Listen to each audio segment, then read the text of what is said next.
ಅಸ್ಕಾರ್ ತಳಿಯ ರಕ್ಷಕ ಹಾಗೂ ಬಿಗ್ ಬಾಸ್ ಖ್ಯಾತಿಯ ವರ್ತೂರ್ ಸಂತೋಷ್ವರನ್ನ ಸಾಮಾಜಿಕ ಜಾಲತಾಣದಲ್ಲಿ ಅವಾಚ್ಯ ಶಬ್ದಗಳಿಂದ ನಿಂದಿಸಿರುವ ಮಾಲೂರಿನ ನಾಗರಾಜ್ ವಿರುದ್ಧ ಕರುನಾಡ ರೈತ ಗೋಪಾಲಕರ ಸಂಘದ ವತಿಯಿಂದ ಇಂದು ಆನೇಕಲ್ ಪೊಲೀಸ್ ಠಾಣೆಯಲ್ಲಿ ಅಧಿಕೃತವಾಗಿ ದೂರು ದಾಖಲಿಸಲಾಗಿದೆ. 2 ದಿನಗಳ ಹಿಂದೆ ಮಾಲೂರು ಮೂಲದ ನಾಗರಾಜ್ ಎಂಬ ವ್ಯಕ್ತಿ ಸೋಷಿಯಲ್ ಮೀಡಿಯಾದಲ್ಲಿ ವರ್ತೂರ್ ಸಂತೋಷ್ವರನ್ನ ಕೆಟ್ಟ ಪದಗಳನ್ನ ಬಳಸಿ ನಿಂದಿಸಿದ್ದನು. ಅಲ್ಲದೆ ರೈತರು ಕುರಿತು ಹಗುರವಾಗಿ ಮಾತನಾಡಿರುವುದನ್ನು ಕರುನಾಡ ರೈತ ಗೋಪಾಲಕರ ಸಂಘ ತೀವ್ರವಾಗಿ ಖಂಡಿಸಿದೆ. ರೈತರ ಪರ ನಿಲ್ಲುವವರ ವಿರುದ್ಧ ಈ ರೀತಿಯ ಕೃತ್ಯ ಎಸಗುವುದನ್ನು ರೈತರು ಎಂದಿಗೂ ಸಹಿಸುವುದಿಲ್ಲ ಎಂದು ಸಂಘದ ಮುಖಂಡರು ಎಚ್ಚರಿಸಿದ್ದಾರೆ. ಆರೋಪಿ ನಾಗರಾಜ್ ಕೂಡಲಿ ಮಾಧ್ಯಮಗಳ ಮುಖಾಂತರ ಹಳ್ಳಿಕಾರ್ ವರ್ತೂರ್ ಸಂತೋಷ್ ಅವರ ಬಳಿ ಬೇಷರತ್ ಕ್ಷಮೆಯಾಚಿಸಬೇಕು. ತಪ್ಪಿದ್ದಲ್ಲಿ ಮುಂದಿನ ದಿನಗಳಲ್ಲಿ ರಾಜ್ಯಾದ್ಯಂತ ಉಗ್ರ ಹೋರಾಟ ಹಮ್ಮಿಕೊಳ್ಳಲಾಗುವುದೆಂದು ಎಚ್ಚರಿಕೆ ನೀಡಿ ಆನೇಕಲ್ ಪೊಲೀಸ್ ಠಾಣೆಯಲ್ಲಿ ಕಾನೂನು ರೀತಿ ಕಠಿಣ ಕ್ರಮ ಕೈಗೊಳ್ಳುವಂತೆ ಮನವಿ ಮಾಡಿದರು. ಇನ್ನು ಆನೇಕಲ್ ಪೊಲೀಸ್ ಠಾಣೆಯಲ್ಲಿ ಪ್ರಕರಣವನ್ನ ದಾಖಲಿಸಲು ಕರುನಾಡ ರೈತ ಗೋಪಾಲಕರ ಸಂಘದ ರಾಜ್ಯಾಧ್ಯಕ್ಷರಾದ ಎಸ್ ಮುನಿರಾಜು, ಕಾರ್ಯಾಧ್ಯಕ್ಷ ಶ್ರೀನಿವಾಸ್ ರೆಡ್ಡಿ, ನಿರ್ದೇಶಕರಾದ ಅಮರನಾಥ್, ಗೌರವಾಧ್ಯಕ್ಷರು ಮುನಿ ವೆಂಕಟಪ್ಪ, ಹಳ್ಳಿಕಾರ್ ಗುಮಳಾಪುರ ವಿಜಯ್, ರಾಜ್ಯ ಉಪಾಧ್ಯಕ್ಷ ಮುರುಗೇಶ್, ತಾಲೂಕು ಉಪಾಧ್ಯಕ್ಷ ಮನೋಜ್, ದರ್ಶನ್ ಹಾಗೂ ರಾಜ್ಯ ಖಜಾಂಚಿ ಬಿವೈ ವೆಂಕಟೇಶ್, ರಾಜ್ಯ ಸಂಘಟನಾ ಕಾರ್ಯದರ್ಶಿ ಚಿಕ್ಕಣ್ಣ, ಚಿಕ್ಕಹಾಗಡೆ, ಪ್ರಮೋದ್, ಚಿರು, ಮಂಜುನಾಥ್, ನವೀನ್, ಚಂದ್ರು, ನವೀನ್ ಕುಮಾರ್, ಕೆಂಪಣ್ಣ ಮತ್ತು ಸಂಘದ ಸದಸ್ಯರು ಉಪಸ್ಥಿತರಿದ್ದರು. ನೀನು ಯಾವನು ಅದನ್ನೆಲ್ಲ ಕೇಳಕ? ನಾವು ರೈತರದಾದ್ರೆ ಹಿಡಿತೀರಿ, ಯಾವ್ದಾದ್ರು ಹಿಡಿತೀರಿ, ಕಾನೂನು ಕೇಳ್ತದೆ, ಪೊಲೀಸ್ ಕೇಳ್ತಾರೆ, ಇರೋ ಸಿಸ್ಟಮ್ ಕೇಳ್ತದೆ. ನೀನು ಯಾವನು ಅದನ್ನೆಲ್ಲ ಮಾತಾಡಕ್ಕೆ? ಲಾರಿನ ಅಡ್ಡಾಕಂದು ಎತ್ತಿಡಿ ಅನ್ನೋ ನೀನು ಏನು ಅದರ ಕೆಲಸ ನಿನ್ಕ? ನೀನು ಯಾವ್ದು 4 ಎತ್ತು ಕಟ್ಕೊಂಡು ನನ್ನ ಮಗನ ಬಿಲ್ಡಪ್ ಕೊಡ್ತೀಯ? ಬಿಲ್ಡಪ್ ಕೊಡೋದು ಅಷ್ಟೇ ನೋಡು. 2 ವರ್ಷದ ಕಾಲಲ್ಲಿ ಮಗನೇ ಬೋಸ್ಡಿಕೆ ರೈತರ ಜನ 20 ವರ್ಷದಿಂದ ಕೆಲಸ ಮಾಡ್ತಾ ಇದ್ದೀನಿ. 20 ವರ್ಷದಿಂದ ಮಗನೇ ಬಾಲೂರ್ ಹತ್ರ ಇದು ಬಂದು ನೀನ್ ಕೈ ಕಾಲು ಹಿಡಿತಿದ್ಯಾ? ಬಾಲ್ ನೋಡೋಣ, ನನ್ನ ಹೆಸರು ಹೇಳ್ತಾರೋ ನಿನ್ನ ಹೆಸರು ಹೇಳ್ತಾರೋ ಅಂತ. ಅವ್ನು ಯಾವನೊಬ್ಬನ ಗೋಶಾಲೆ ನನ್ನ ಹೆಸರು ಎತ್ತೆ ಮಾತಾಡವನೆ. ಆ ಲೋಪಾರ್ಕ್ ನಾನು ಹೇಳೋದು, ನೀನ್ 100 ಗೋಶಾಲೆ ಮಾಡ, ನೀನ್ ಗೋಶಾಲೆ ಮಾಡಬೇಡ ಅಂತ ನಾನು ಹೇಳಿರಿಲ್ಲ. ನೀನ್ ದನ ಹಿಡ್ದಿರೋದು ದನ ಯಾವ್ದೋ ಒಂದು 10 ಕಟ್ಕೊಂಡಿರೋದು. ಅವ್ನು ಇವಾಗ 2 ವರ್ಷನಿಂದ ಮಾಡಿರೋದು ಅವ್ನ ಗೋಶಾಲೆ. ಬಾ, ನಾನು ತೋರಿಸ್ತೀನಿ. ಮಾಲೂರ್ ಹತ್ರ ಐತೆ, 100 ವರ್ಷನಿಂದ ಮಾಡ್ತಾವ್ರೆ. ಪುಣ್ಯಾತ್ಮ ದನ ಹೆಂಗ್ ಸಾಕವ್ರೆ, ಬಾ ತೋರಿಸ್ತೀನಿ. ನಾನು ಹೋಗಲ್ಲಿ ನನ್ನ ಕೈಲಾಗಿ ಮಾಡ್ಬಿಟ್ಟು ಬರ್ತೀನಿ. ಅಲ್ಲಿ ನಾನು ಎಲ್ಲರನ್ನೂ ಒಂದೇ ತಟ್ಟೆಗೆ ತೂಗ್ತಾ ಇಲ್ಲ. ಕರೆಕ್ಟಾ? ನೀನ್ ಮಾಡ್ತಾ ಇದ್ದೆ, ನೀನ್ ಮಾಡಲಿ. ನೀನ್ ಯಾರು ಮಾಡ್ಬೇಡ ಅಂತ ಹೇಳವ್ರೆ. ನನ್ನ ಹೆಸರು ಎತ್ತು ಮಾತಾಡ್ರಿ ಇನ್ನೊಂದ್ಸಲಿ ಮಗನೇ. ನೀನ್ ಮಾಡ್ತೀನಿ ನೋಡಿ. ನಾನು ರೈತರಲ್ಲೇ ಬಂದಿದ್ದೀನಿ ಅಂದ್ರೆ ನಿನ್ ಗೋಶಾಲೆ ಹತ್ರ 5 ನಿಮಿಷಕ್ಕೆ ಪೂಜೆ ಮಾಡಿಸ್ಬಿಡ್ತೀನಿ. ನಿನ್ಕ ಅವ್ನ್ ಸುದ್ದಿ ಸಮಾಚಾರ ಎತ್ ಮಾತಾಡಿದ್ದೀನಿ ನಾನು. ನಮ್ಮ ದನ ನಮ್ಮ ರೈತರು ತಿಳಿದ್ಬಿಟ್ಟು ಗೋಶಾಲೆಗೆ ಇಟ್ಕೊಂಡು ಹೋಗವ್ರೆ. ನಾನು ಕೇಳ್ದೆ, ಕರೆಕ್ಟ್ ಏನಪ್ಪ? ಇವನ್ ಮೆಣಸಿನಕಾಯಿ ಇಟ್ಕೊಂಡಂತದ್ದು ಇಲ್ಲ. ನೀನ್ ಗೋಶಾಲೆ ಮಾಡೋನ್ ಬಾರಲ್ಲೇ ಕೊಡ್ತೀನಿ ನಾನೇನೇನೆ ದನನ. ₹1,00,000 50,000 ಇಟ್ಕೊಂಡು ಹೋಗ ಕಟ್ಟ. ಅದೆಷ್ಟು ದಿನ ಕಟ್ಟಿ ಸಾಕ್ತೇನೆ ನೋಡ್ತೀನಿ ನಾನು. ಕರೆಕ್ಟಾ? ಇವೆಲ್ಲ ನಮ್ಮ ಹತ್ರ ಬೇಡ. ಬಿಡಿ, ನಂಗೆ ನನ್ನ ಹೆಸರು ಹೇಳೋಂಥದ್ದು ಏನೈತೆ? ದಿನ ಹಿಂದೆ ಮಾಲೂರಲ್ಲಿ ನಾಗರಾಜ್ ಅಂತ ಒಬ್ಬ ಆತ ಗೋಶಾಲೆ ಮಾಡ್ಕೊಂಡವ್ರೆ. ನಮ್ಮ ಹಳ್ಳಿಕಾರ್ ನಾಯಕರಾದ ವರ್ತೂರ್ ಸಂತೋಷ್ ಅವ್ರಿಗೆ ಅವಾಚ್ಯ ಶಬ್ದಗಳಿಂದ ನಿಂದನೆ ಮಾಡವ್ರೆ. ಮಾತು ಅಂದರೆ ಅಂಥ ಇಂಥ ಮಾತೇನಲ್ಲ, ಅದು ನಾವು ಹೇಳ್ಕೊಳಂಥ ಮಾತಲ್ಲ, ಮೀಡಿಯಾದಲ್ಲಿ ಹೇಳ್ಕೊಳೋ ಮಾತಂತಲ್ಲ. ವರ್ತೂರ್ ಸಂತೋಷ್ ಅವ್ರು ಏನಂದವ್ರಂದರೆ, ರೈತರು ಹಸುಗಳು ಸಾಗಿಸ್ತವ್ರೆ ಗಾಡಿಯಲ್ಲಿ, ಬಟ್ ನೋಡ್ರಿ ರೈತರದ್ದು ಯಾವುದು, ಕಸಾಯಿದು ಯಾವುದು, ಕಸಾಯಿಖಾನೆಗೆ ಹೋಗೋದು ಯಾವುದು ನೋಡಿ ಹಿಡೀರಿ. ಬಟ್ ಕಸಾಯಿಖಾನೆಗಂತ ದನಗಳು ಹಿಡ್ಕೊಂಡಿದ್ದೀರಾ, ಎಲ್ಲಿ ಹೋಗ್ತೈತೆ ದನ, ಅದನ್ನು ಫಸ್ಟ್ ತಿಳಿಸ್ರಿ ಅಂತ ಕೇಳಿರೋದು ಅಷ್ಟೇ ಹೊರತು. ಅದಕ್ಕೆ ಇವರು ಮಾಲೂರಿಂದ ಯಾರೋ ನಾಗರಾಜನವರು ಇಂಥ ಮಾತಂತ ಏನೂ ಇಲ್ಲ, ಅವಾಚ್ಯ ಶಬ್ದಗಳು ನಿಂದನೆ ಮಾಡವ್ರೆ. ಅದಕ್ಕಾಗಿ ನಾವು ಒಂದು ಸ್ಟೇಷನ್ಗೆ ಒಂದು ಮನವಿ ಕೊಟ್ವಿ. ಅವ್ರನ್ನ ಕರೆಸಿ ನಮ್ಮ ನಾಯಕರಾದ ವರ್ತೂರ್ ಸಂತೋಷ್ ಅವ್ರಿಗೆ ಕ್ಷಮೆಯಾಚನೆ ಮಾಡಬೇಕು. ಬಟ್ ಇನ್ನೂ ಒಂದು ಹೇಳೋರೆ ಅವ್ರು ಯಾರೋ ನಾಗರಾಜನವರು, ನಾವು ರೈತರದ್ದು ಹಿಡಿತೀವಿ, ಇನ್ನೊಬ್ರದ್ದು ಹಿಡಿತೀವಿ, ನಮ್ಮನ್ನು ಕೇಳೋರು ಯಾರವ್ರೆ. ಬಟ್ ಇವ್ರಿಗೆಲ್ಲ ಸರ್ ಇಷ್ಟೊಂದು ಸ್ವಾತಂತ್ರ್ಯ ಕೊಟ್ಟವ್ರು ಯಾರು ಪ್ರಜಾಪ್ರಭುತ್ವದಲ್ಲಿ? ರೈತರು ಯಾರೋ ದನಗಳು ಹಿಡ್ಕೊಂಡು ಹೋಗ್ಬಾರ್ದಾ ರೋಡಲ್ಲಿ? ದನಗಳು ಹಿಡ್ಕೊಂಡೋದ್ರೆ ಇವ್ರು ಹಿಡ್ಕೊಳೋದು ಗೋಶಾಲೆ ಕಳಿಸ್ಬಿಡೋದನ್ನ ಈ ರೀತಿ ಎಲ್ಲ ಮಾತಾಡ್ತಾವ್ರೆ. ಅದಕ್ಕಾಗಿ ನಾವು ಒಂದು ಆನೇಕಲ್ ಒಂದು ಸ್ಟೇಷನ್ಗೆ ಒಂದು ಮನವಿ ಕೊಟ್ವಿ. ಅವ್ರನ್ನ ಕರೆಸಿ ಕ್ಷಮೆ ಕೇಳಬೇಕು ನಮ್ಮ ವರ್ತೂರ್ ಸಂತೋಷ್ ಅವ್ರಿಗೆ. ಯಾರು ಏನು ತಪ್ಪು ಮಾಡವ್ರೆ ಇಬ್ಬರು ಕಡೆಯಿಂದ ಕೇಳಲಿ, ವಾದ ವಿವಾದ ಮಾಡಲಿ. ಯಾರು ತಪ್ಪಿದ್ರೆ ಅವ್ರು ಕ್ಷಮೆ ಕೇಳಲಿ. ನಾವು ಯಾರು ಪರವಾಗೂ ಇಲ್ಲ, ಯಾರು ವಿರೋಧವಾಗೂ ಇಲ್ಲ. ಬಟ್ ಅವ್ರನ್ನ ನೇರವಾಗೇ ಮಾತಾಡ್ದವ್ರೆ ಈ ಸೋಷಿಯಲ್ ಮೀಡಿಯಾದಲ್ಲಿ.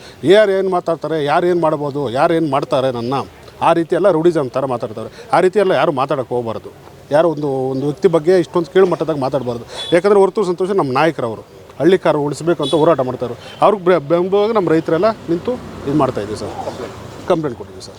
ರೈತರ ಬಗ್ಗೆ ಅಯ್ಯಪ್ಪ, ರೈತರದು ಹಿಡಿತೀವಿ ಅನ್ನೋ ಸುದ್ದಿ ಎತ್ತಕ್ಕವ್ರೆ ಯಾರು? ಗೋಶಾಲೆ ಮಾಡ್ಕೊಂಡವ್ರೆ, ಮಾಡ್ಕೊಂಡ್ರೆ ಸಂತೋಷ. ರೈತರ ಬಗ್ಗೆ ಅವ್ರ ನಮ್ಮ ಸುದ್ದಿ ಯಾಕೆ ಎತ್ತಬೇಕು? ಅವರು ನಮ್ಮಿಂದ ಅವರಿಂದ ನಾವಿದ್ದೀವ.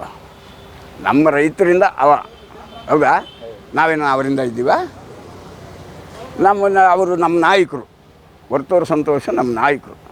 ಅವ್ರನ್ನ ನಾವು ಯಾವುದೊಂದಕ್ಕೂ ಅವ್ರ ಬೆಂಬಲದಿಂದನೇ ನಾವಿದ್ದೀವಿ. ನಮ್ಮ ಕಾರ್ಯಕ್ರಮಗಳು ಏನಿದ್ರು ಅವ್ರು ನಡೆಸ್ಕೊಡ್ತಾರೆ. ಯಾಕೆ ಅವ್ರನ್ನ ಈ ರೀತಿಯಾಗಿ ಮಾತಾಡ್ಬೇಕು? ಯಾಕೆ? ಒಬ್ಬ ರೈತ, ಅವನು ರೈತ ಆಗಿದ್ದವನ್ನ ನೀನು ಯಾಕೆ ಮಾತಾಡಿದೆ ಅಷ್ಟು ಸ್ಕೋರ್ವಾಗಿ ಮಾತಾಡಿ ತಪ್ಪಲ್ವನಿಂದ? ಅದರಿಂದ ಕ್ಷಮೆ ಕೇಳಿ, ನಾವು ಸ್ಟೇಷನ್ ಕಂಪ್ಲೇಂಟ್ ಕೊಟ್ಟಿದ್ದೀವಿ, ಅದರಿಂದ ಕ್ಷಮೆ ಕೇಳಬೇಕು ಅಂತ ನಮ್ಮ ಒಂದು. ಕರ್ನಾಟಕ ರೈತ ಗೋಪಾಲ ಸಂಘದಿಂದ ಇಲ್ಲಿ ಕಂಪ್ಲೇಂಟ್ ಕೊಡೋಕ್ಕೆ ಬಂದಿದ್ದಿದ್ರೆ ಆನೇಕಲ್ ಪೊಲೀಸ್ ಸ್ಟೇಷನಲ್ಲಿ. ಏನು ವಿಚಾರ ಅಂದರೆ, ಇಲ್ಲಿ ನಾಗರಾಜಣ್ಣ ಅನ್ನೋರು ಗೋಶಾಲೆ ನಡೆಸ್ತೀನಿ ಅಂತ ಆತನು ಫೇಸ್ಬುಕ್ಕಲ್ಲಿ ಇನ್ಸ್ಟಾಗ್ರಾಮಲ್ಲಿ ಆತನ ಹೇಳ್ಕೊಂಡಿದ್ದಾನೆ. ನೋಡೋಣ, ನಾವು ನಿನಗೆ ದಯವಿಟ್ಟು ಕೈ ಮುಗಿದು ಕೇಳ್ತಾ ಇದ್ದೀರಿ, ಪದ ಬಳಕೆನ ನೇರವಾಗಿ ಮಾತಾಡೋದನ್ನ ಕಲಿಯೋಣ. ಯಾರು ಇಲ್ಲಿ ಗಾಂಡುಗಳು ಇನ್ನೊಂದು ಮತ್ತೊಂದು ಯಾರೂ ಇಲ್ಲ ಅಣ್ಣ, ಎಲ್ಲ ರೈತರೇ ಅಣ್ಣ. ನೀನು ಹಸು ಸಾಕೋನೆ, ನಾನು ಹಸು ಸಾಕೋನೆ, ನಮ್ಮಲ್ಲೇ ಯಾಕಣ್ಣ ದ್ವೇಷ ನಿನಗೆ? ಪದ ಬಳಕೆನ ನೇರವಾಗಿ ಮಾತಾಡೋಣ. ಸುಮ್ಮನೆ ಯಾಕಣ್ಣ ಇಲ್ದಿರೋ ವಿಚಾರಕ್ಕೆಲ್ಲ ತಲೆ ಕೆಡಿಸ್ಕೊಳಕ್ಕೆ ಹೋಗ್ತೀವಿ? ನೀನು ಗೋಶಾಲೆ ನಡೆಸೋಣ, ನಾವೇನು ಬೇಡ ಅಂದಿಲ್ಲ. ಎಲ್ಲರನ್ನೂ ಹಿಡಿತೀನಿ ಅಂದರೆ ಏನಣ್ಣ ಲೆಕ್ಕ ಅದರಲ್ಲಿ? ಅವಾಗ ಕಟಿಂಗ್ ಹೋಗೋ ಹಸುಗಳಿಗೂ ಒಂದೇ ಇದೇ ಹೇಳ್ತಾ ಇದೆಯಾ, ರೈತರು ಎತ್ಕೊಂಬರೋ ಹಸುಗೂ ಒಂದೇ ನ್ಯಾಯ ಮಾಡ್ತಾಯಿದ್ದೀರಿ. ಅದನ್ನ ತಿಳ್ಕೊಂಡು ಮಾತಾಡ್ಬೇಕಣ್ಣ ನೀವು. ಏನಂದರೆ ಒಂದು ಪದ ಬಳಕೆನ ಒಂದು ವ್ಯಕ್ತಿಗೆ ಗೌರವ ಕೊಟ್ಟು ಮಾತಾಡ್ಬೇಕು ಪ್ರತಿಯೊಬ್ಬನು, ಯಾರೇ ಸಣ್ಣ ಹುಡುಗ ಆಗಲಿ ದೊಡ್ಡ ಹುಡುಗ ಆಗಲಿ. ಅದನ್ನ ಪದ ಬಳಕೆಯಲ್ಲಿ ನಿನ್ನ ಯೋಗ್ಯತೆ ಏನು ಅನ್ನೋದು ನಿನಗೆ ಗೊತ್ತಾಗ್ತೈತೆ ಅಣ್ಣ. ನೀನು ಯಾವ ರೀತಿಯಲ್ಲಿ ಮಾತಾಡ್ತಿದ್ದೀಯ, ನೀನು ಯಾವ ಮಟ್ಟದಲ್ಲಿ ಇದೆಯಾ ಅನ್ನೋದು ನಿನಗೆ ಗೊತ್ತಾಗ್ತಿದೆ. ಯಾವುದೇ ವಿಚಾರ ಆಗಲಿ ಅದನ್ನ ನೇರಕ್ಕೆ ನೇರ ಮಾತಾಡಬೇಕಿಲ್ಲ. ನೀನು ತಪ್ಪಾಗಿದೆ ಅದನ್ನ ತಿದ್ದಿ ಹೇಳ್ಬೇಕಣ್ಣ, ಈ ಥರ ತಪ್ಪಾಗಿದೆ, ನೀನು ಮಾತಾಡಿರೋ ಸರಿ ಇಲ್ಲ ಅನ್ನೋದು ಹೇಳಿದ್ರೆ ಅದನ್ನ ಯಾರಾದರೂ ಒಪ್ಕೊತಾರಣ್ಣ. ದಯವಿಟ್ಟು ನಿನ್ನಲ್ಲಿ ನಾವು ಕೈ ಮುಗಿದು ಕೇಳ್ಕೊತಾ ಇದ್ದೀವಿ. ರೈತ ಗೋಪಾಲಕರ ಸಂಘದಲ್ಲಿ ಅವಾಚ್ಯ ಪದಗಳಿಂದ ಸೋಷಿಯಲ್ ಮೀಡಿಯಾ ಬಳಸ್ಕೊಂಡು ಅದನ್ನ ಬಳಕೆ ಮಾಡೋದನ್ನ ಫಸ್ಟ್ ಬಿಡ್ರಿ. ರೈತರಿಗೆ ಈಗಿರೋ ಸಂಕಷ್ಟದಲ್ಲಿ ದನ ಮೇಸೋದು ಜಾಸ್ತಿ ಕಷ್ಟ ಆಯ್ತಣ್ಣ. ನಮ್ಮ ಕಡೆ ಮಳೆ ಆಗಿಲ್ಲ, ಬೆಳೆ ಆಗಿಲ್ಲ, ನಾವು ಹುಲ್ ತರೋದಕ್ಕೂ ಪರದಾಡ್ತಾ ಇದ್ದೀರಿ ಇಲ್ಲಿ. ಅಂಥ ವಿಚಾರದಲ್ಲಿ ನೀವು ಈ ನಮ್ಮ ಒಳಜಗಳಗಳಿಂದ ಇಟ್ಕೊಂಡು ಯಾಕಣ್ಣ ಇದು ಸೋಷಿಯಲ್ ಮೀಡಿಯಾದಲ್ಲಿ ಅವ್ನು ಸರಿ ಇಲ್ಲ ಇವ್ನು ಸರಿ ಇಲ್ಲ? ಯಾರಣ್ಣ ಪ್ರಪಂಚದಲ್ಲಿ ಸರಿ ಇರೋ ಅಂಥವ್ರು? ಈ ಭೂಮಿ ಮೇಲೆ ಯಾರಣ್ಣ ಸರಿ ಇದ್ದಾರೆ? ಎಲ್ಲರೂ ಒಂದಲ್ಲ ಒಂದು ತಪ್ಪು ಮಾಡೇ ಮಾಡ್ತಾರೆ. ದಯವಿಟ್ಟು ಅದನ್ನ ಕ್ಷಮಿಸಿ ಇನ್ನು ಬಗ್ಗೆ ವರ್ತೂರು ಸಂತೋಷ್ ಅವ್ರ ಬಗ್ಗೆ ಮಾತಾಡೋದನ್ನ ನಿಲ್ಲಿಸ್ರೋಣ. ಇದನ್ನೇ ನಾವು ಕರ್ನಾಟಕ ರೈತ ಗೋಪಾಲರ ಸಂಘದಿಂದ ಕೇಳ್ಕೊತಾ ಇದ್ದೇನೆ. ನೋಡಿ, ದಯವಿಟ್ಟು ನಾಗರಾಜ್ ಅವರೇ, ನೀವು ದೊಡ್ಡವರೇ ಇರ್ಬೋದು, ಆದರೂ ದಯವಿಟ್ಟು ಇದು ನಿಲ್ಲಿಸ್ಬೇಕಂತ ನಾನು ಕೇಳ್ಕೊತಾ ಇದ್ದೀನಿ. ದಿನಗಳಿಂದ ಒಬ್ಬ ವ್ಯಕ್ತಿ, ನಾಗರಾಜ್ ಅನ್ನೋ ವ್ಯಕ್ತಿ, ಗೋಶಾಲೆಗೆ ಇಟ್ಕೊಂಡವರೋ ಇಲ್ಲೋ ಗೊತ್ತಿಲ್ಲ, ಯಾವ ಒಂದು 4 ಹಸುಗಳ ಹತ್ರ ಹೋಗೋದು, ಒಂದು ವಿಡಿಯೋ ಮಾಡೋದು, ಬೈಬೇಕು ಏನಂತ ಇದ್ದೀನಿ, ಮುಂದಕ್ಕೆ ಏನಿದ್ರ ಪರಿಣಾಮ ಅನ್ನೋದು ತಿಳಿದಿರ ಮಾತಾಡೋಂಥ ವ್ಯಕ್ತಿ ಆತನು ಮಾತಾಡ್ದಂಗೆ ಪ್ರಪಂಚ ಎಲ್ಲ ಮಾತಾಡ್ಬಿಟ್ರೆ ನಿಜವಾಗ್ಲೂ ದನ ಇಕ್ಸೋಕ್ಕಾಗಲ್ಲ. ಇವತ್ತು ಏನಾಗ್ಬಿಟ್ಟಿದೆ ಅಂದರೆ, ಮೂಗ್ಜೀವದ ವ್ಯವಹಾರ. ಇವತ್ತು 10,000 ಕೊಟ್ಟರು ಹುಲ್ ಕೊಡೋರಿಲ್ಲ, 20,000 ಕೊಟ್ಟರು ಹುಲ್ ಕೊಡೋರಿಲ್ಲ. ಇವತ್ತು ರಾಗಿ ಹುಲ್ಕ್ಕೆ ಏನು ಬರ ಬಂದೈತೆ ಅಂತ ಇಡೀ ಜನಕ್ಕೆ ಗೊತ್ತು. ಇಷ್ಟು ಕಷ್ಟ ಬಿದ್ದು ನಾವು ಸಾಕಿ ಸಲಗ್ತಾ ಇದ್ದೀರಿ. ಆ ವ್ಯಕ್ತಿ ಬಾಯಿಗೆ ಬಂದಂಗೆ ಮಾತಾಡೋದು. ಸಂತೋಷ್ ಅವ್ರು ಏನು ಹೇಳಿದ್ದಾರೆ ಅಂತಂತಂದರೆ, ನೀವು ಹಿಡಿತಾ ಇದ್ದೀರಲ್ಲ, ತಗೊಂಡೋಗಿ ಗೋಶಾಲೆಗೆ ಬಿಡ್ತೀರಲ್ಲ, ಅದನ್ನೇ ನಿಮ್ಮ ಮನೆ ಕಟ್ಟಾಕೊಂಡು ನೀವು ಸಾಕ್ರಿ. ಗೋಶಾಲೆಗೆ ಬಿಡ್ತೀರಲ್ಲ, ಅವು ಏನಾದರೂ ಅಂತ ನಿಮ್ಗೆ ಗೊತ್ತಾ? ಅಲ್ಲಿ ಏನು ಆತಾವೆ, ಆ ಗೋವುಗಳ ಬಗ್ಗೆ ಏನು ವಿಚಾರ ಧ್ವನಿ ಎತ್ತಿದ್ದೀರ ನೀವು? ತಗೊಂಡೋಗಿ ಬಿಟ್ಟ ಮೇಲೆ ತಿರ್ಗಿ ಆ ಗೋವುಗಳನ್ನ ಯಾವತ್ತಾದರೂ ನೀವು ಹೋಗಿ ಇವು ಮೇವು ತಿಂದವ, ಇವು ನೀರು ಕುಡ್ದವ, ಇವು ಏನು ಅಂತ ನೀವು ನೋಡಲ್ಲ. ತಗೊಂಡೋಗಿ ಬಿಡ್ತೀರಾ, ಕಲ್ದಿರ ನಿಮ್ಮ ಪಣ್ಣು ನೀವು ಓದ್ತೀರ. ಇದೇ ರೀತಿಯಾಗಿ ಏನಾಗೋಗ್ಬಿಡ್ತು, ಬೆಂಗಳೂರು ಮಾಧವರ ಪೊಲೀಸ್ ಸ್ಟೇಷನಲ್ಲಿ ಮಹಾರಾಷ್ಟ್ರದವರು 19 ಕರ ಹಿಡಿತಾರೆ. ಭಾನುವಾರ ಸಾಯಂಕಾಲ 19 ಕರ ಹಿಡಿತಾರೆ ನೆಲಮಂಗಲ ತಾಲೂಕಲ್ಲಿ. 19 ಕರ ಹಿಡಿದಾಗ ಏನಾಗುತ್ತೆ ಅಂತಂದರೆ, ಅವರು ಪಾಪ ಹಿಂದಿ ಕನ್ನಡ ಬರಲ್ಲ ಮಹಾರಾಷ್ಟ್ರದವರು. ಹಿಡಿದಂಥ ಬಜರಂಗ ದಳದವ್ರಾಗಿರ್ಬೋದು, ಹಿಡಿದವ್ರು ಬೇರೆ ಹಿಡಿದ್ರು, ಅವ್ರ ಪಾಪ ಹಿಂದಿ ಗೊತ್ತಿಲ್ಲ, ಬೇರೆ ರಾಜ್ಯದವರು. ಅವ್ರನ್ನ ಹೊಡೆದು ಅವಾಚ್ಯ ವ್ಯಕ್ತಿಗಳಿಂದ ಬೈದು ಅವ್ರ ಹತ್ರ 20,000 ದುಡ್ಡು ತಗೊಂಡಾಗ ಏನಾಗುತ್ತೆ, ಅವ್ರಿಗೆ ದಿಗ್ಲು ಬರುತ್ತೆ. ಅಣ್ಣ ಯಾರೋ ನೋಡು ನಮ್ಗೆ ತೊಂದರೆ ಕೊಡ್ತಾವ್ರೆ ಅಂತೇಳಿ ನನಗೆ ಫೋನ್ ಹಾಕ್ತಾರೆ. ಫೋನ್ ಹಾಕಿದಾಗ ನಾನೇನು ಮಾಡ್ತೀನಿ, ನಮ್ಮ ಇವಾಗಿನ ಸಿಚುವೇಶನ್ಗೆ ಮಾತಾಡೋಂಥವ್ರು ಸಂತೋಷ್ ಅವ್ರು ಒಬ್ಬರೇ. ನಾನು ಸಂತೋಷ್ ಅವ್ರಿಗೆ ಫೋನ್ ಹಾಕ್ತೀನಿ, ಅಣ್ಣ ಹಿಂಗೆ ದನ ಹಿಡ್ಕೊಂಬಿಟ್ಟವ್ರೆ, ದಯವಿಟ್ಟು ನಿಮ್ಗೆ ಬಿಡಿಸ್ಬೇಕಣ್ಣ. ಅವ್ರು ಬರಿಲ್ಲ ಅಂದರೆ ಸುಮಾರು ಕರುಗಳು ಕಟ್ಟಿಗೆಗೆ ಹೋಗ್ಬಿಡ್ತಾವಣ್ಣ, ಸುಳ್ಳಿ ಇರೋಂಥವು, ದಯವಿಟ್ಟು ನೀನು ಮಾತಾಡೇಬೇಕಣ್ಣ ಆ ಸ್ಟೇಷನಲ್ಲಿ ಅಂತ ನಾನು ಹೇಳ್ತೀನಿ. ಆ ಸ್ಟೇಷನಾಗ ಮಾತಾಡಬೇಕೇನಾದರೆ ಸಂತೋಷ್ ಅಣ್ಣವ್ರು ಅವ್ರಿಗೆ ಫೋನ್ ಮಾಡ್ತಾರೆ. ಸಬ್ ಇನ್ಸ್ಪೆಕ್ಟ್ರಿಗಾಗಿರ್ಬೋದು, ಅಲ್ಲಿರೋಂಥ ಅಧಿಕಾರಿಗಳಿಗೆ ಫೋನ್ ಮಾಡಿದಾಗ, ಸರಿ ಸಂತೋಷ್ ಅವರೇ ನಾವು ಮಾತಾಡ್ತೀರಿ, ನೀವಂತ ಏನು ಗ್ಯಾರಂಟಿ ಅಂತಾರೆ. ಸಂತೋಷ್ ಅವರೇ ಮಾತಾಡೋದಕ್ಕೆ ಏನು ಗ್ಯಾರಂಟಿ ಅಂತ ಕೇಳಿದಾಗ ಸಂತೋಷ್ ಅಣ್ಣವ್ರು ವೀಡಿಯೋ ಕಾಲ್ ಮಾಡಿ ಮಾತಾಡ್ತಾರೆ. ಅಪ್ಪ ನಾವೇ ಕೊಡಿಸಿರೋದು ಕರುಗಳು, ತೆಲಮಂಗಲ ಸಂತೆಯಿಂದನೇ ಹೋಗಿರೋದು ಕರುಗಳು, ಆ ಕರುಗಳು ನೋಡಿರೋಷ್ಟು ನಿಮ್ಮ ಮನಸ್ಸಿಗೆ ಏನು ತಿಳಿಯುತ್ತೆ ಅದೇ ಮಾಡಿರಿ ಅಂತ ಹೇಳ್ತಾರೆ. ಹೇಳ್ದಾಗ ಕೇಳಿದಾಗ ಏನಾಗುತ್ತೆ, ಗುಂಪು ಜಾಸ್ತಿ ಆಗುತ್ತೆ, ಒಂದು 50 ಜನ ಆತಾರೆ. ಹಿಡಿದವರು 20,000 ತಗೊಂಡವ್ರು ಓಡೋಗ್ಬಿಡ್ತಾರೆ. ಬಟ್ಟು ಸ್ಟೇಷನ್ ತಗೊಂಡೋಗೋರು ಬೇರೆ ಆತಾರೆ. ಅವರು ದನ ಏನು, ಅವ್ರು ಹೆಂಗೆ ಕಟ್ಟಾಕ್ತಾರೆ, ದನ ಯಾವ ಅನ್ನೋದೇ ಗೊತ್ತಿಲ್ಲ. ಪಾಪ ಮಹಾರಾಷ್ಟ್ರದವ್ರನ್ನ ಹೊಡೆದ್ಬಿಡ್ತಾರೆ. ಹೊಡೆದ್ಬಿಟ್ಟಾಗ ಏನಾಗುತ್ತೆ, ಸಂತೋಷ್ ಅಣ್ಣವ್ರು ಫೋನ್ ಮಾಡಿಬಿಟ್ಟು, ಸರ್ ದಯವಿಟ್ಟು ಅವ್ರನ್ನ ಸ್ಟೇಷನ್ ಒಳಗಡೆ ಕುಳಿಸ್ಕೊಡ್ರಿ, ನಾಳೆ ಬೆಳಗ್ಗೆ ಗಂಟೆ ಅವ್ರಿಗಷ್ಟು ಒಂದು ಅನುಕೂಲ ಮಾಡಿಕೊಡಿ, ನಿಮ್ಮ ಕೈಯೆಲ್ಲ ಕಾಲು ಮುಗಿತೀನಿ ಅಂತೇಳಿ ಬೇಡ್ಕೊತಾರೆ. ಬೇಡ್ಕೊಂಡಾಗ ಕರುಗಳನ್ನ ಎತ್ಕೊಂಡೋಗಿ ಗೋಶಾಲೆಗೆ ಬಿಡಬೇಡ್ರಿ ಅಂತ ಭಾರಿ ಬೇಡ್ಕೊಂಡ್ರು. ಬಟ್ ಒಪ್ಪಿಲ್ಲ, ಬಿಡಿಸ್ಬಿಟ್ರು ಗೋಶಾಲೆಗೆ. ಅರ್ಧ ಗಂಟೆ ಆವತ್ತು ಏನಾಗೋಯ್ತು ಅಂತಂದರೆ, ಪುನೀತ್ ಕೆರೆವಳ್ಳಿಯವ್ರಿಗೆ ಫೋನ್ ಹೋಗುತ್ತೆ.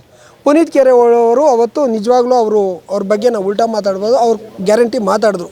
ಇಲ್ಲ, ಸಂತೋಷ್ ಅವ್ರು ಹೇಳ್ತಾವ್ರೆ ಅಂತಂದರೆ ಅದು ರೈತರದೇ ಇರಬೇಕು, ದಯವಿಟ್ಟು ಬಿಟ್ಬಿಡ್ರಿ ಅಂತಾರೆ.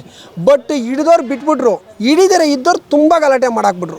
ಗಲಾಟೆ ಮಾಡಿದಾಗ ಏನಾಗ್ಬಿಡುತ್ತೆ, ಹೋಗಿ FIR ಹಾಕ್ಬಿಟ್ಟು ಒಂದು 1/2 hour ಗೋಶಾಲೆಗೆ ಬಿಟ್ಬಿಟ್ರು. ಗೋಶಾಲೆಗೆ ಬಿಟ್ಟಾಗ ಅವಾಗ ಸಂತೋಷನ ಫೋನ್ ಮಾಡಿ ತಿರ್ಗಾ ಸ್ಟೇಷನ್ ಹತ್ರ ಬೆಳ್ಕೊತಾರೆ, ಸರ್ ದಯವಿಟ್ಟು ಮಹಾರಾಷ್ಟ್ರದವ್ರ ಮೇಲೆ FIR ಹಾಕ್ಬೇಡಿ, ಅವ್ರು ಅಲ್ಲಿಂದ ಬರೋಕ್ಕಾಗಲ್ಲ ಅಂತ ಹೇಳಿದಾಗ ನಮ್ಮ ಹುಡುಗರ ಮೇಲೆ FIR ಹಾಕ್ತಾರೆ. ಒಂದಿಬ್ಬರ ಮೇಲೆ FIR ಹಾಕ್ಬಿಟ್ಟು ತಗೊಂಡೋಗಿ ಗೋಶಾಲೆಗೆ ಬಿಟ್ಬಿಡ್ತಾರೆ. ಗೋಶಾಲೆಗೆ ಬಿಟ್ಟಾಗಂತ ಇಲ್ಲಿಂದ ರೈತರು ಒಂದು 50 ಜನ ನಾವು ಬೆಳಗ್ಗೆ ಆ ಸ್ಟೇಷನ್ ಹತ್ರಕ್ಕೆ ಹೋಗ್ತೀವಿ. ಸರ್ ಹಿಂಗೆ ಹಿಡ್ದಿದ್ದೀರಲ್ಲ ಅವ್ರು ರೈತರು ಅಂತ. ಆ ಸ್ಟೇಷನಲ್ಲಿ ಏನು ಹೇಳ್ತಾರಂತೆ ಸಾಹೇಬರು, ಅಪ್ಪ ನೀನು 3 ಗಂಟೆ ಒಳಗಡೆ ಕರ ಬಿಡಿಸ್ಕೊಡ್ತೀನಿ, ನೀನು ಧೈರ್ಯವಾಗಿ ಹೋಗು ಅಂದರು. ಏನಣ್ಣ, ಎಲ್ಲರೂ ಬಾಯಿ ಮುಚ್ಚಿ ಕಳಿಸ್ಬಿಟ್ರು. ನಾವೇನು ಮಾಡಿದ್ವಿ, ರೈತರು ಅಡ್ರು ಕಲ್ದಿರ ಬಂದ್ಬಿಟ್ರಿ, ಅವ್ರು ಹೇಳಿದ ಮಾತು ಹೂ ಅಂದ್ಬಿಟ್ಟು ಬಂದ್ಬಿಟ್ರಿ. ಸರ್ ನಿಜವಾಗ್ಲೂ ಹೇಳ್ತಾ ಇದ್ದೀನಿ, ಒಂದು ಸ್ಲಿಪ್ ಈಸ್ಕೊಬೇಕಾದ್ರೆ 5,000, ಒಂದು ಸೈನ್ ಹಾಕ್ಬೇಕಾದ್ರೆ 20,000, ಟೋಟಲ್ 1,00,000 ರೂಪಾಯಿ ಮಾಧವರ ಸ್ಟೇಷನಲ್ಲಿ ನಾವು ಕಟ್ಟಿದ್ರಿ. ಆವತ್ತೊಂದು ದಿನ ಮಾದನಾಯಕನಹಳ್ಳಿ ಪೊಲೀಸ್ ಸ್ಟೇಷನಲ್ಲಿ 1,00,000 ನಾವು ಕಟ್ಟಿದ್ರಿ. ಒಂದು ಸಿಲ್ಲಾಕ್ ಅಲ್ಲ 50 ಕೊಟ್ಟಂತೆ ನಂಗೆ 20 ಕೊಡು, ಅವ್ನು ಕತ್ತು ಕೊಟ್ಟಂತೆ ನಂಗೆ 25 ಕೊಡು, ಬಂಡವಾಳ ಹಾಕಿ ನಾವು ಕಳ್ರಾಗ್ಬಿಟ್ಟಿದ್ದೀವಿ ಸರ್. ಹಿಂಗೆಲ್ಲ ಕಟ್ಟಿದ್ರಿ. ಕಟ್ಟರೆ ಏನಾಗೋಗ್ಬಿಡ್ತು, ಎಲ್ಲ ಸ್ಲಿಪ್ ಬರ್ದು ಆ ಮೊಬೈಲಾಗ ಐತೆ ಬೇಕಾದ್ರೆ ಸ್ಲಿಪ್ಪು ಬರ್ದು ಕೊಟ್ಟರು. ಇವಾಗ ಹೋಗಿ ಕೋರ್ಟಾಗಿ ಸೈನ್ ಹಾಕ್ಸ್ಕೊಂಬಿಡ್ರಿ, ದನ ಕೊಟ್ಬಿಡ್ತಾರೆ ಅಂದರು.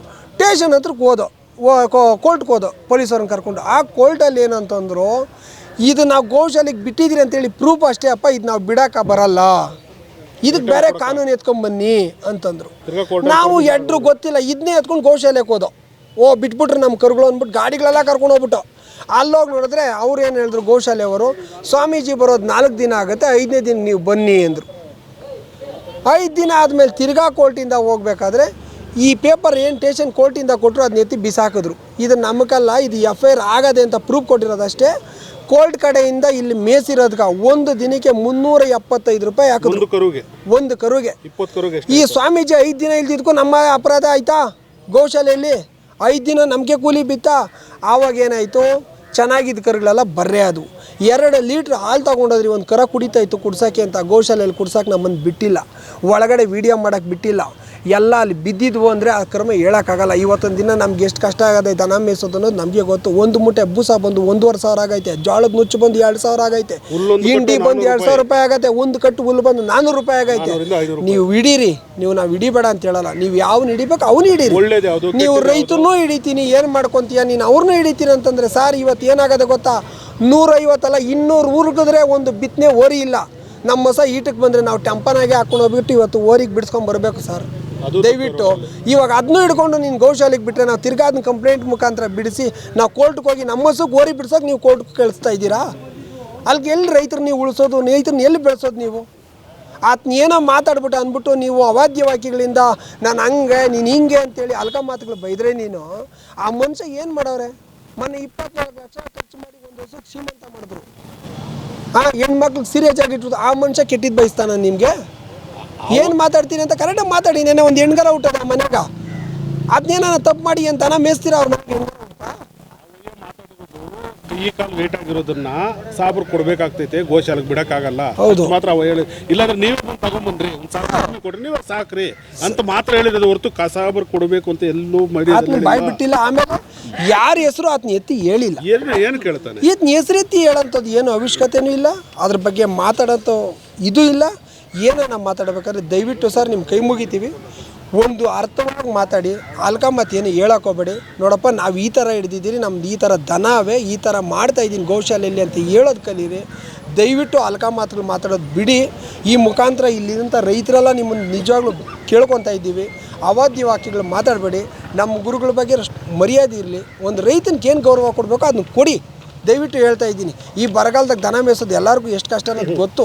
ನೀನು ಎತ್ಕೊಳ್ತೀಯ ಬಿಡ್ತೀಯಾ, ಪ್ರತಿಯೊಬ್ರು ಸರ್ ದಾರಿಯಲ್ಲೆಲ್ಲ ಬೇಜಾನದು.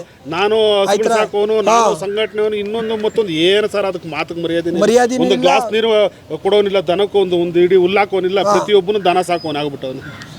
ಎಷ್ಟೋ ಮನೆಗಳಲ್ಲಿ ಸರ್ ವಾಮೆ ಆಗೋಯ್ತು, ಹುಲ್ಲೇ ಆಗೋಯ್ತು, ಇವಾಗ ಹಾಕಕ್ಕೆ ಹುಲ್ಲಿಲ್ಲ, ಯಾರು ಕೊಡಿಸ್ತಾರೆ? 500 ರೂಪಾಯಿ ಸರ್ ಒಂದು ಕಟ್ಟು. ನಾವು ಕಟ್ಕೊಂಡಿದ್ದೀರಿ, ನಾವೇ ಅನ್ಭೋಗಿಸ್ಬೇಕಪ್ಪ. ನೀನು ಕಟ್ಕೊಂಡಿದ್ದೀರಿ, ನೀನು ಅನ್ಸ್ಬೇಕು ಸರ್. ಇಲ್ಲಿ ಒಂದೂರವ್ರು ಇಲ್ಲ ಸರ್, ಬನ್ನರ್ಘಟ್ಟದಿಂದ ಬಂದಿದ್ದಾರೆ, ಆರ್ವಳ್ಳಿಯಿಂದ ಬಂದಿದ್ದಾರೆ, ಕನಕಪುರದಿಂದ ಬಂದಿದ್ದಾರೆ. ಎಲ್ಲ ಸ್ನೇಹಿತರು ರೈತರು ಒಡ್ಡುಗಟ್ಟಾಗಿ ನಮ್ಮ ಆನೇಕಲ್ಲು ರೈತ ಸಂಘದ ವತಿಯಿಂದ, ಗೋಪಾಲಕರ ಸಂಘದಿಂದ ಕಂಪ್ಲೇಂಟ್ ಕೊಡೋ ಮುಖಾಂತರದಿಂದ ಜಾಗೃತಿ ಮೂಡಿಸಿದ್ದೀರ ವೈನ್ಗೆ. ನೋಡಪ್ಪ, ಹಿಂಗೆಲ್ಲ ಮಾತಾಡಬಾರ್ದು. ಮಾತಾಡಬೇಕಾದ್ರೆ ನ್ಯಾರಿಗೆ ಇತಿಮಿತಿ ಇದ್ದು ಮಾತಾಡು. ಏನೇ ಮಾತಾಡಬೇಕು ಅದು ಅರ್ಥವಾಗಿ ಮಾತಾಡು. ಇವತ್ತು ಏನೋ ನೀನು ಬೆಳೆಯೋಕೆ ಹೋಗಿ ನೀನು ಮಾತಾಡೋಕೆ ಹೋಗೋದು ಬೇಡ. ನೀನು ರೈತರಿಗೆ ಒಳ್ಳೇದು ಮಾಡಿ ನೀನು ಬೆಳಿ. ಕೀಳು ಮಟ್ಟದಲ್ಲಿ ನಿಂದನೆ ಮಾಡೋದು ಬೇಡ. ನೀನು ರೈತರಿಗೆ ನಾಲ್ಕಾಲ್ಕೆ ಒಳ್ಳೇದು ಮಾಡಿ ನೀನು ಬೆಳಿ ಅಂತ ಹೇಳಕ್ಕೆ ನಾವು ಈ ಸಂದರ್ಭದಲ್ಲಿ ಇಷ್ಟಪಡ್ತೀರಿ. ಜೈ ಹಳ್ಳಿ ಕಾರ್.